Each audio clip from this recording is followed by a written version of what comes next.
ụmụ akwụkwọ 17 bụ ndị Onweghi ha sitere na ụlọ mmụta elu dịgasị iche iche gburugburu steeti a bụ ndị enyegoro agụmakwụkwọ n'efu site n'aka Dr. Chioma Awuzie Foundation. Ya bụ mmemme were ọnọdụ na Federal Polytechnic Oko Auditorium ma bụrụ nke a nọkwara na ya wee merube ọgbụgba afọ 50 nke ya bụ onye omepụrụ onye ọ na-ahịara ahụ bụ Dr. Odoziakụ Chioma Awuzie nakwa inye onyinye dịgasị iche iche nyegara ụmụ akwụkwọ ebe e nyekwara nlekọta ahụike n'efu nyegara ndị mmadụ ma kesakwa ọgọdọ ọmụma nyegara ụmụ nwaanyị ajadu na SS John and Paul Eba Pope Awada bụ nke bụ oke ihe mere n'iji wee kwado ya bụ amụma. Onye nta akụkọ anyị bụ Emengini Ọsadebe nọ na ya bụ mmemme ma weta akụkọ a n'uju.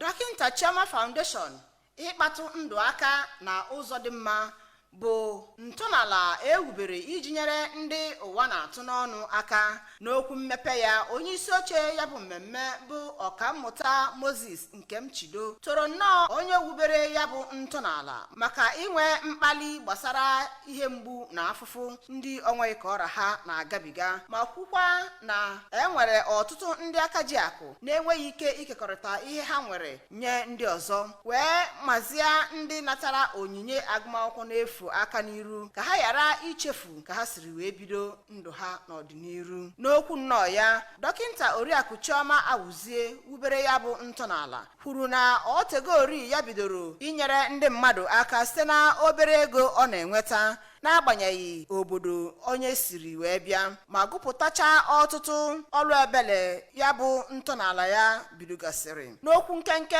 ndị isi ụlọ akwụkwọ mahadum bịagasịrị na ya bụ mmemme bụ nke gụnyere Rector Federal Polytechnic Oko Dọkịnta Francisca Nwafulugo, onye Deputy Rector Dọkịnta Ken Ezekwe nọchitere anya ya, onye Vice Chancellor Nnamdi Azikiwe University Awka Ọkammụta Charles Esimone, onye ọkammụta Eunice Ibekwe nọchitere na onye Provost Nwafọ Orizu College of Education Nsugbe Dọkịnta Ifeyinwa Osegbo, onye Maazị Tochukwu Anekwe nọchitere anya ya. Toro nnọọ Dọkịnta Oriakụ Chioma Awuzie ka o siri akpatụcha ndụ ndị Onweghi ha aka ma kọwaa ya bụ atụmatụ dịka nnukwute aja bụ nke ga-atụkwasị ọdịmma na ndụ ndị mmadụ wee kpọzie ndị nwere ka ọra ha ka ha were akụ na ụba ha wee nyere ndị mmadụ aka ebe ha maziri ndị ketara oke na ya bụ agụmakwụkwọ n'efu ka ha gụsie akwụkwọ ha ike iji bụrụ ndị bara uru n'obodo. Ka ọ na-agwa ABS okwu, Maazị Fidelis Awuzie bụ di ya kọwara nwunye ya dịka Dọkas nke oge a ma kọwapụta obi ụtọ ya ka esiri na-egosipụta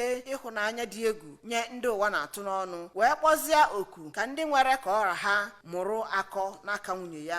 Ndị amaara ama were na ọnụma ama ụnụ na ebe rugolu na ọlụ okwukwe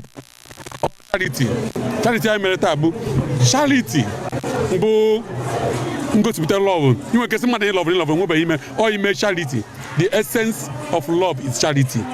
Na-ekwu charity efu na lọ ebe a ka love na-apụta ife. Ọrụ ndị natara agụmakwụkwọ n'efu bụ nke gụnyere Nwaada Awele Ọkọcha na Maazị Emmanuel Obidiasọ kenere onye nyere ha ya bụ onyinye maka ohere ọma o nyere ha isonye wee bụrụ ndị isi ọma kpọrọ ma kwezie nkwa na ha agaghị ayarịpụ ya. Ụfọdụ ndị natara ọgwụgwọ n'efu na Eba Pope Awada bụ nke gụnyere Oriakụ Grace Kalụ, Oriakụ Nonye Uzezie nakwa Maazị Ebele Jideofọ kọpụtara obi ụtọ ha wee buruzie ụkpa ekene bugara Chineke na onye isi ntọala ahụ bụ Dr. Chioma Awuzie maka ya bụ ọgwụgwọ n'efu bụ nke ha kọwara dịka ihe a haziri ọfụma na-enweghị ile mmadụ anya n'iru wee yọza Chineke ka ọ gọzie ya n'ụzọ pụrụ iche site na Oko nakwa Eba Pope Awada.